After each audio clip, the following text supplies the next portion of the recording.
India में option trading बहुत बड़ी तादाद में ट्रेडर्स करते हैं। ऑप्शन ट्रेडिंग में बहुत सारे लोग कंफ्यूज होते हैं कि इस पे टैक्सेशन का ट्रीटमेंट क्या होता है।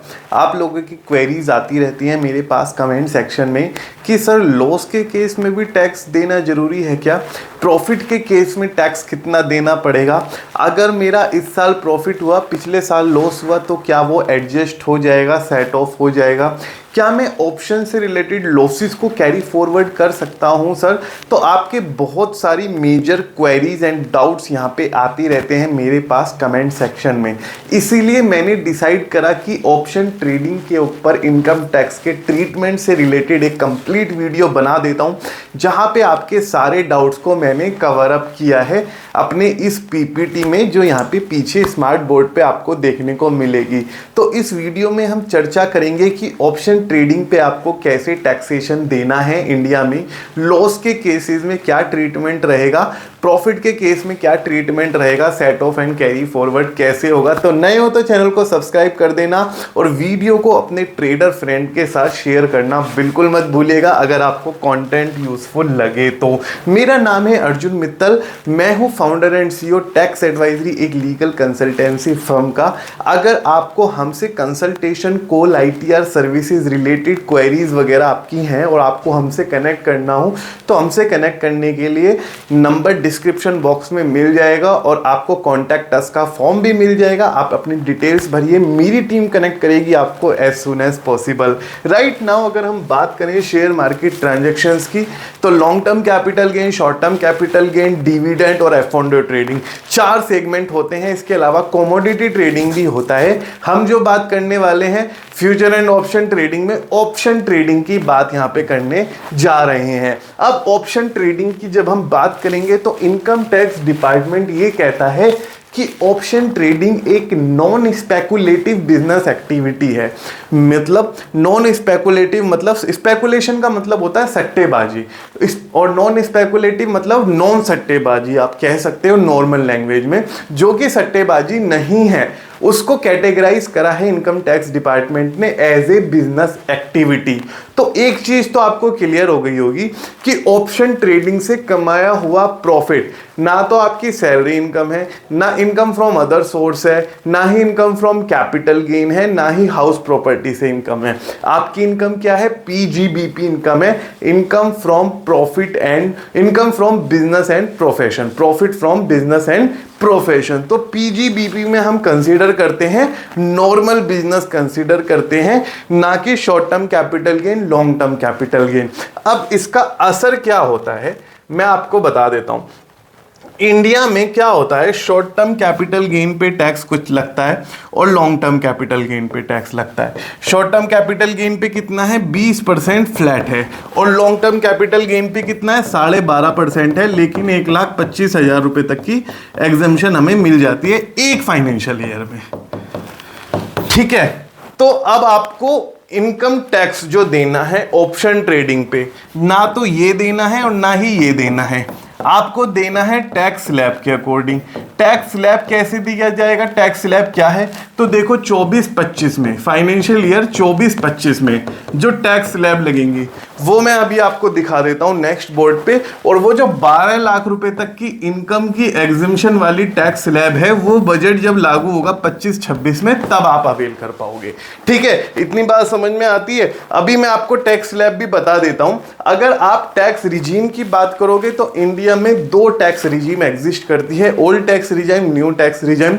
ओल्ड टैक्स रिजीम में अगर आप सैलरीड हैं और आप ऑप्शन ट्रेडिंग भी करते हैं तो आपको जो एचआरए मिलता है, आपको जो डिडक्शंस मिलती हैं एचआरए के साथ साथ एलटीए मिलता है, रिस्क अलाउंस मिलता है, इसके अलावा 80C में आपका इन्वेस्टमेंट है, कोई लाइफ इंश्योरेंस दे रहे हैं आप, होम लोन का प्रिंसिपल पे कर रहे हैं, होम लोन का इंटरेस्ट पे कर रहे हैं, बच्चों की ट्यूशन फीस दे रहे हैं, मेडिकल प्रीमियम दे रहे हैं, उसके अलावा एनपीएस में आपका कॉन्ट्रीब्यूशन है, पीपीएफ में इन्वेस्टमेंट है, तो ये सारी डिडक्शन आपको ओल्ड रिजीम में मिल जाती है।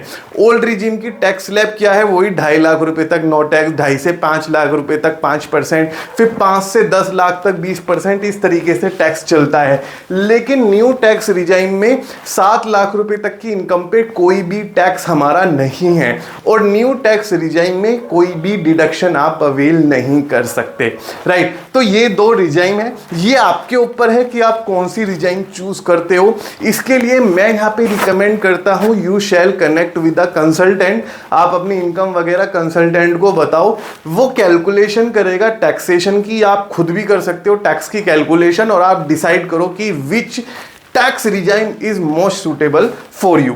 आप एक बार once in a lifetime आप चूज कर सकते हो अगर आप बिजनेस एक्टिविटी में हो, ठीक है।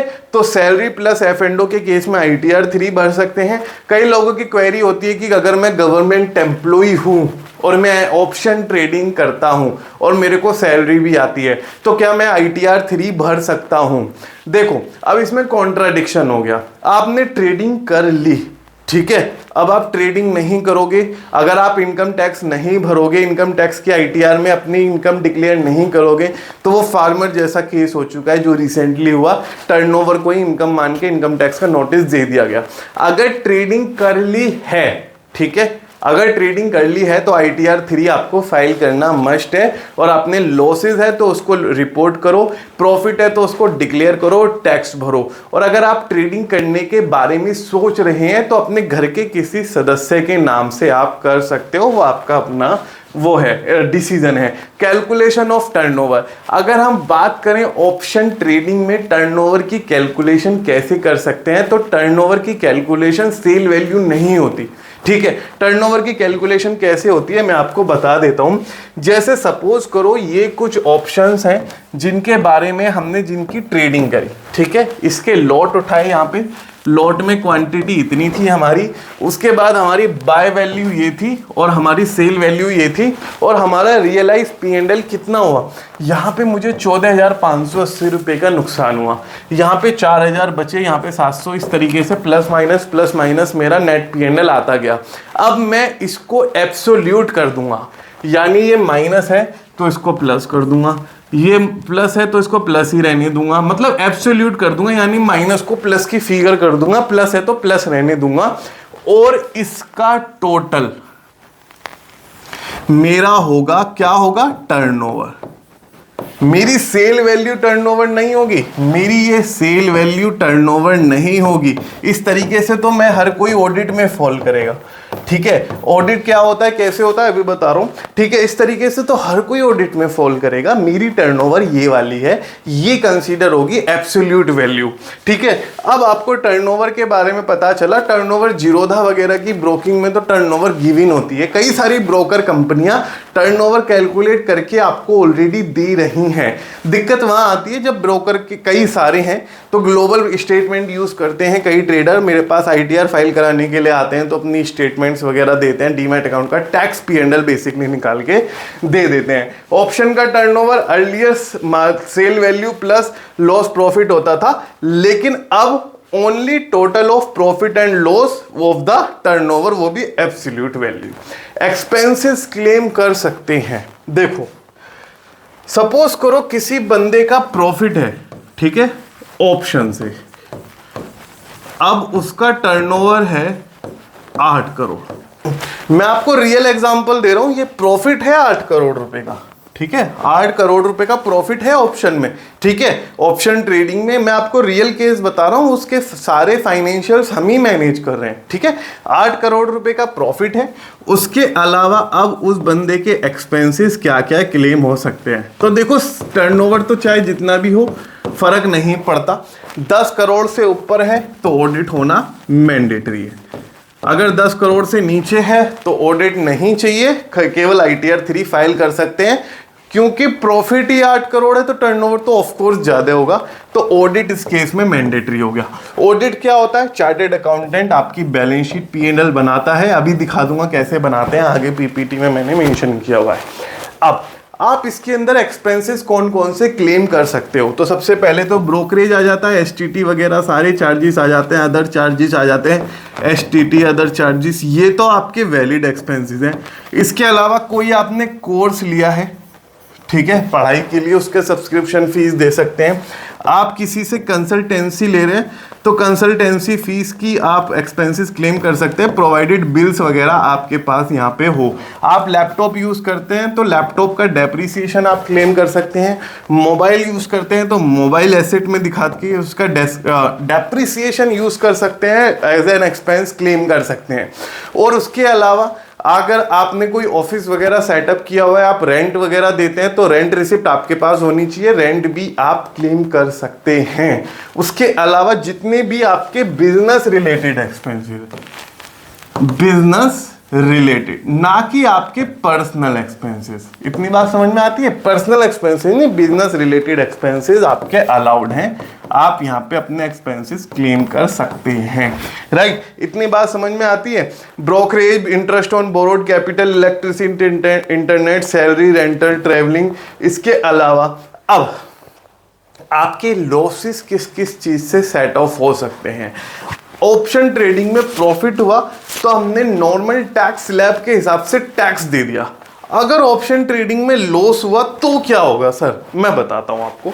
अगर आपको ऑप्शन ट्रेडिंग में लॉस हुआ तो देखो लॉसेस आपका क्या होता है, सेट ऑफ हो जाता है। सेट ऑफ किस इनकम से होगा? तो सबसे पहले तो मैं आपको बता देता हूं, रुक जाओ। Set off off losses, if loss in option trading that it can be set off against other normal income except salary income. अगर आप सैलरीड एम्प्लॉय हैं, आपने ऑप्शन ट्रेडिंग में लॉस किया तो वो आपका लॉस सेट ऑफ नहीं हो सकता आपकी सैलरी इनकम से, वो आपका सेट ऑफ हो जाएगा कैपिटल गेन से, बिजनेस एंड प्रोफेशन से, house property capital gain other source से, सैलरी से नहीं होने का, इनसे हो जाएगा, इनसे हो जाएगा। और अगर आपका सेट ऑफ बच गया, आपका लॉसेस इतना है कि अदर इनकम से कम, अदर इनकम भी सेट ऑफ हो गई, बिजनेस इनकम भी सेट ऑफ हो गई, कैपिटल गेन भी सेट ऑफ हो गया, उसके बाद भी बच गया, वो बचा हुआ पार्ट अगले 8 सालों के लिए क्या हो जाएगा? कैरी फॉरवर्ड हो जाएगा। अब कैरी फॉरवर्ड होने के बाद क्या होगा सर? ऑप्शन ट्रेडिंग का जो मेरा लॉस है, सपोज करो फाइनेंशियल ईयर 24-25 में हमारे विनीत भाई ने लॉस करा 8 लाख रुपए का, सपोज करो, हमने उसे कैरी फॉरवर्ड कर दिया। अब 25-26 में क्या होगा? अगर वो ऑप्शन ट्रेडिंग करते हैं और उनका प्रॉफिट होता है 10 लाख रुपए का, ठीक है, 10 लाख का, तो ये सारा 8 लाख पहले एडजस्ट करेगा, बचे हुए 2 लाख पे टैक्स देना पड़ेगा। इतनी बात समझ में आती है? लेकिन अगर अगले साल भी लॉसेस हुआ तो ये 8 सालों के लिए कैरी फॉरवर्ड होंगे और 25-26 के ये 7 सालों के लिए कैरी फॉरवर्ड होगा और 25-26 का 8 सालों के लिए कैरी फॉरवर्ड होगा। लेकिन अब विनीत भाई हमारे कह रहे हैं कि मेरी तो कैपिटल गेन में प्रॉफिट हो गया, उससे सेट ऑफ हो जाओ, अगले साल नहीं होने का set of, same year set of हो जाएगा, अगले साल सेम हेड से सेट ऑफ होगा। पीजीबीपी का लॉस है तो पीजीबीपी के हेड से ही आपका सेट ऑफ होगा। इतनी बात समझ में आती है? अब कैरी फॉरवर्ड का मैंने आपको बता दिया, कैरी फॉरवर्ड 8 सालों के लिए कर सकते हो, ये सारी चीजें मैंने अभी आपको बताई हैं। अब ऑडिट की क्या रिक्वायरमेंट होती है? मैंने आपको टर्नओवर की कैलकुलेशन बताई, टर्नओवर कैसे आपको कैलकुलेट करना है। 10 करोड़ से ऊपर के टर्नओवर पे ऑडिट एप्लीकेबल है, लेकिन आप वॉलंटरी ऑडिट के लिए भी जा सकते हो। अगर आपको देखो ऑडिट कराना है, वॉलंटरी ऑडिट के लिए आप जा सकते हो, बड़े आसानी से वॉलंटरी ऑडिट करा सकते हो। एक चार्टेड अकाउंटेंट होता है, वो आपके बैलेंस शीट बनाता है, अकाउंट्स बनाता है, बुक्स ऑफ अकाउंट मेंटेन करता है और आपके बैलेंस शीट साइन करता है, अपने भी साइन कराता है, आपके भी साइन होते हैं। 1 करोड़ तो नॉर्मल लिमिट है, ठीक है। 2 करोड़ अगर आप 44 AD में अपनी इनकम डिक्लेयर करते हो तो देखो, या तो आप balance sheet proper books of account maintain करते हो या नहीं करते, 2 ही ऑप्शन है। अगर आप नहीं करते तो 44 AD प्रिजम्पटिव टैक्सेशन में भी अपना प्रॉफिट डिक्लेयर कर सकते हो, 8% कैश के केस में और 6% बैंक में एंट्री के केस में आप अपना टर्नओवर का प्रॉफिट डिक्लेयर कर सकते हो। अगर आपका टर्नओवर 1 साल में 3 करोड़ या उससे कम है, 44 AD की लिमिट है ये 3 करोड़ अपडेटेड, ठीक है। 10 करोड़ की लिमिट है अगर receipt and payment are in other than cash, यानी आपकी डिजिटल ट्रांजैक्शन है और 10 करोड़ तक का टर्नओवर है, ऑडिट इज मैंडेटरी। अगर आपका उससे ज़्यादा आपका टर्नओवर बैठ रहा है तो। सर लॉस के केस में क्या 44 एडी में हम इनकम डिक्लेयर कर सकते हैं? लॉस के केसेस में नहीं कर सकते, बुक्स ऑफ अकाउंट मेंटेन वहां पे करने पड़ेंगे आपको, सीधी बात। टैक्स रेट क्या लगेगा? मैंने आपको बताया normal tax slab tax rate लगेगी। नॉर्मल टैक्स स्लैब के केस में मैं आपको बता देता हूं, old tax regime, new tax regime. अगर आप ओल्ड टैक्स रिजीम की बात करते हो तो 0 से 2.5 लाख तक नो टैक्स, 2.5 लाख से 5 लाख तक 5%, 5 लाख से 10 लाख तक 20% और 10 लाख से ऊपर इस तरीके से 30% चलता जाता है। न्यू टैक्स रिजीम में 0 से अगर आप 7 लाख से ज़्यादा, 7 लाख तक की इनकम तो एग्जेम्प्ट है, लेकिन अगर 7 लाख से अर्निंग ज़्यादा है तो टैक्स हमारा 3 लाख से लगेगा। ठीक है, तो इस तरीके की टैक्स स्लैब आपको स्क्रीन पे नजर आ जाएंगी, न्यू टैक्स रिजाइम और ओल्ड टैक्स रिजाइम की। ये टैक्सेशन एप्लीकेबल रहेगा आपके टर्नओवर पे प्रॉफिट के। प्रॉफिट कैसे निकलेगा भाई? या तो 44 एडी में 6 और 8% के हिसाब से निकालो, या आप proper books of account maintain करते हुए टर्नओवर माइनस परचेज माइनस खर्चे, उसके बाद नेट प्रॉफिट आता है, फिर उस पर टैक्स दिया जाता है। टैक्स कैसे दिया जाएगा? टैक्स ऑनलाइन आईटीआर भरते हुए आप दे सकते हैं अपने। अगर आपको देखो मैं टैक्स स्लैब ही बता रहा हूं आपको स्क्रीन पे, 2.5 लाख तक नील टैक्स है, 2.5 लाख तक 5 लाख तक 5%, 5 लाख से 10 लाख तक 20%, 10 लाख से अबव 30% ये टैक्सेशन स्कीम है। ये फाइनेंशियल ईयर 24-25 के लिए, ठीक है। और जो 25-26 के लिए वो 12 लाख तक की स्कीम वाली अभी एप्लीकेबल नहीं है, वो 24-25 में ये वाले रेट एप्लीकेबल है। ये 24-25 है आपका। अप टू 3 लाख तक ये न्यू टैक्स रिजाइन है, न्यू टैक्स रिजाइन, ठीक है। अप टू 3 लाख तक नील, 3 लाख से 7 लाख तक 5%, 7 लाख से 10 लाख तक 10%, 10 लाख से 12 लाख तक 15%, 12 लाख से 15 लाख तक 20%, अबव 15 लाख 30%। आप इसका स्क्रीनशॉट भी ले सकते हो, अगर आप चाहो तो अपने मोबाइल में स्क्रीनशॉट लेके रख सकते हो, मैं मार्किंग हटा सकता हूं, आप लेके रख सकते हो। अब उसके बाद डिडक्शन क्या हमारी अलाउड हो जाएगी? मैंने आपको बताया न्यू टैक्स रिजाइम में डिडक्शन अलाउड नहीं है, केवल और केवल एम्प्लॉयर्स कॉन्ट्रीब्यूशन टू एनपीएस हमारा अलाउड होता है, या अगर आपने होम लोन ले रखा है और लेट आउट प्रॉपर्टी कर रखी है उस केस में इंटरेस्ट ऑन बोरोड कैपिटल पे डिडक्शन हमें मिल जाती है। उसके अलावा आपको डिडक्शन में बेसिक एग्जम्पशन लिमिट मिलेगी, वो सबको मिलती है। डिडक्शन एंड एग्जम्पशन अगर आप ओल्ड टैक्स रिजाइम लेते हैं तो एचआरए वगैरह सब मिलेगा। 87A की रिबेट अगर आप एलिजिबल हैं तो मिलेगी, आप उसके बिल्कुल हकदार हैं। अब बीच बीच में एक मैं बार बार जिक्र कर रहा था, किस चीज का जिक्र कर रहा था? बुक्स ऑफ अकाउंट मेंटेन का, कि अगर मैं 44 एडी में टैक्स नहीं देता हूं तो बुक्स ऑफ अकाउंट कैसे मेंटेन हुआ? तो देखो बुक्स ऑफ अकाउंट, अगर आपकी इनकम 2.5 लाख से अबव है, ठीक है, बुक्स ऑफ अकाउंट आपको मेंटेन करनी चाहिए। Profit and loss account trading broker से मिलके बुक्स ऑफ अकाउंट बनता है। ये एक ट्रेडिंग P&L अकाउंट है जहां पे हमने F&O की सेल दिखाई है, इसमें फ्यूचर से भी और ऑप्शन से भी दोनों की सेल इंक्लूडेड है। उसके अलावा बाय वैल्यू इंक्लूडेड है, लॉस इंक्लूडेड है, लॉस उसके बाद ब्रोकर के charges, mobile and internet charges include होके नेट लॉस हमारा यहाँ पे कैरी फॉरवर्ड हो गया है अगले 8 सालों के लिए, ठीक है। ये रियल लॉस है, बिल्कुल रियल बैलेंस शीट है। 71 लाख का लॉस एक हमारे क्लाइंट का हुआ था, ठीक है, हमारा एक क्लाइंट का हुआ था, ये बिल्कुल रियल बैलेंस शीट है। तो इस तरीके से बैलेंस शीट हमारी बनती है। प्रॉफिट के केस में ये फिगर पॉजिटिव आ जाएगी और आपके ऊपर टैक्सेशन लायबिलिटी आ जाएगी आईटीआर फाइल करते हुए। अब प्रिजम्पटिव टैक्सेशन स्कीम अगर आप ऑप्ट करते हैं, बुक्स ऑफ अकाउंट मेंटेन नहीं करते, जैसे पहले बैलेंस शीट दिखाई इस तरीके से नहीं करते, तो क्या रहेगा? Section 44 AD is applicable where books of account not possible to maintain. Turnover आपका 3 करोड़ है, ठीक है, मैं आपको बता देता हूं, टर्नओवर आपका 3 करोड़ है, ये 1 करोड़ की जगह 3 करोड़ लिमिट है। Then no sense of showing income, 6 lakh is less than profit and loss. अगर आपकी 7 लाख रुपए तक की इनकम है और आपका प्रॉफिट है 7 लाख तक का प्रॉफिट है, आप न्यू टैक्स रिजाइम में 44 एडी में अपना आईटीआर फाइल कर सकते हो। लॉसेस के केस में बुक्स ऑफ अकाउंट मेंटेन करके प्रॉपर आईटीआर 3 आपको फाइल करना हमारी तरफ से एडवाइजेबल है, बाकी इच्छा आपकी है।